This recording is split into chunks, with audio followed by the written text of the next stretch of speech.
giving me wind and rain. You're some kind of butterfly. Baby, you give me midnight. You whip up my appetite. Don't leave me here high and dry. Oh, well, I don't wanna jinx it, baby. Can't twist myself at the spine.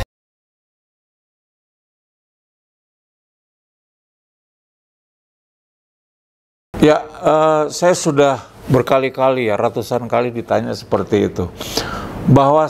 Bahwasanya di era digital ini, sebetulnya mau kita set BW dulu, nanti hasilnya juga BW atau color ke BW, sebetulnya sama saja.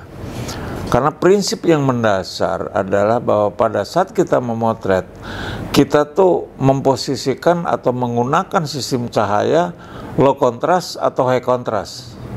Ya, jadi tinggal itu saja, karena dengan kondisi itu pasti akan menghasilkan kontras lighting yang berbeda juga. Jadi buat saya adalah bahwa memotret black and white atau color masuk ke black and white itu sama saja. Saya kadang-kadang suka lupa juga, misalnya saya lagi seneng color, yang color begitu nanti mau di switch BW tinggal di BW, sama saja menurut saya. Oke.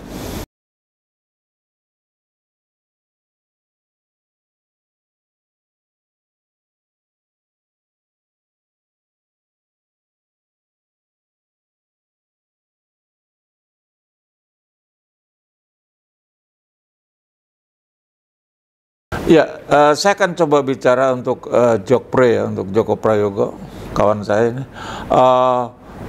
Istilah 3-point light itu sebetulnya basic ya, artinya sebuah teori basic yang agar supaya kenapa disebut 3-point light.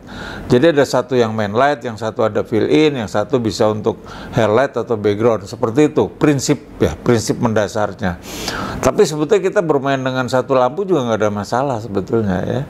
Jadi sebetulnya kalau kita bicara mengenai 3-point light itu sendiri, sebenarnya di sini berarti artinya apa? Main light itu harus paling besar. Jadi kalau kita bilang fill in itu harusnya lebih lebih rendah pun bisa 1-2 stop. Tapi kalau lampu 1 atau 2 itu sama-sama kekuatannya itu yang menjadi flat sebetulnya ya. Jadi di sini mengenai power ya, bisa saja power itu berbeda-beda karena jaraknya kan bisa diatur. Kekuatan power itu juga bisa ya. Misalnya yang satu 600 watt, yang satu 300 watt. Berarti kalau kita mau lebih kecil, misalnya 600-nya pakai full power, berarti yang 300 full power itu kan bisa jadi fill in.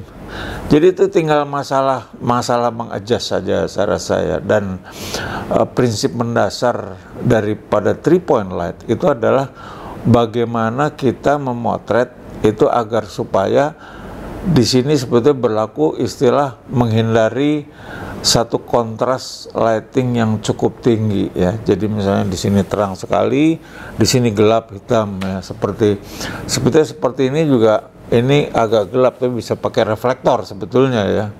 Dan disinilah sebetulnya bahwa 3-point light itu hanya hanya kita coba lakukan atau kita ingat itu sebagai basic.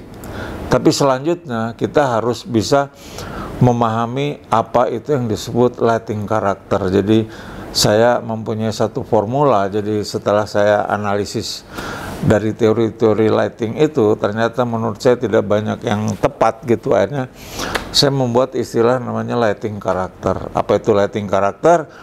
Kita tinggal memahami jenis-jenis cahaya yang variabel, aksesorisnya dari hard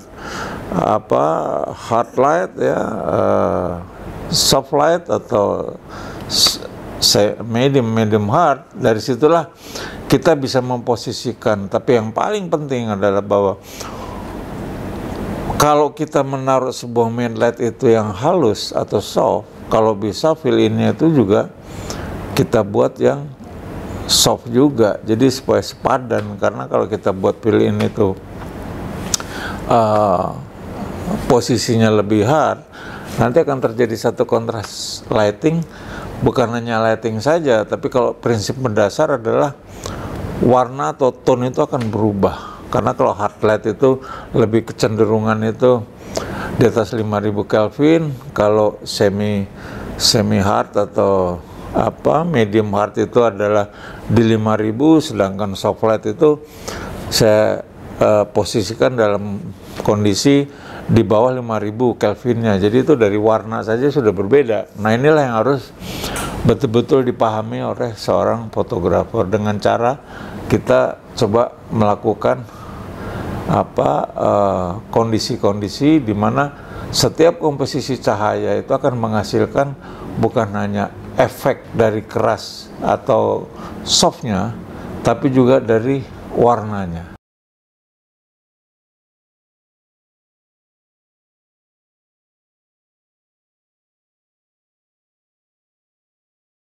Oke, ya ada pertanyaan maksimum speed berapa? Sebetulnya tergantung dari penggunaan, kita menggunakan flash atau lampu kilat ya, flash atau continuous. Kalau flash itu mau speed berapa aja nggak ngaruh ya, tapi jangan sampai speed di bawah standar. Misalnya pakai 1/2 detik, pakai itu karena masuk ke dalam ambientnya itulah.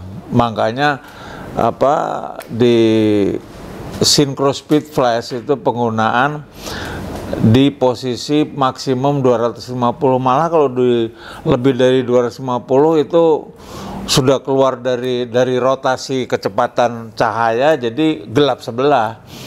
Jadi kalau penggunaan flash itu mau speed berapa aja asal jangan terlalu rendah, itu pasti nggak ada masalah. Tapi sebaliknya kalau kita pakai continuous itu seperti lampu ini ya, ini bukan flash ya, continuous itu ada artificial atau ini artificial atau matahari atau di bawah di belakang jendela atau window light ya, atau di teras. Selama kecepatan itu tidak di bawah 1/60 rasanya cukup, dengan catatan modelnya itu jangan terlalu banyak gerak ya. Jadi modelnya berdiam. Nah, shaking itu kan ada dua hal gitu dari kamera shaking, dari cara kita memegang atau handheld. Yang kedua adalah dari model bergerak. Jadi paling aman ya sebetulnya di 1/60 atau syukur-syukur di atasnya di 125 gitu loh. Yang paling penting jangan di bawah. Tapi kalau pakai tripod nggak ada masalah, mau pakai 1 detik pun selama tidak ada objek yang bergerak itu akan aman saja ya, seperti itu.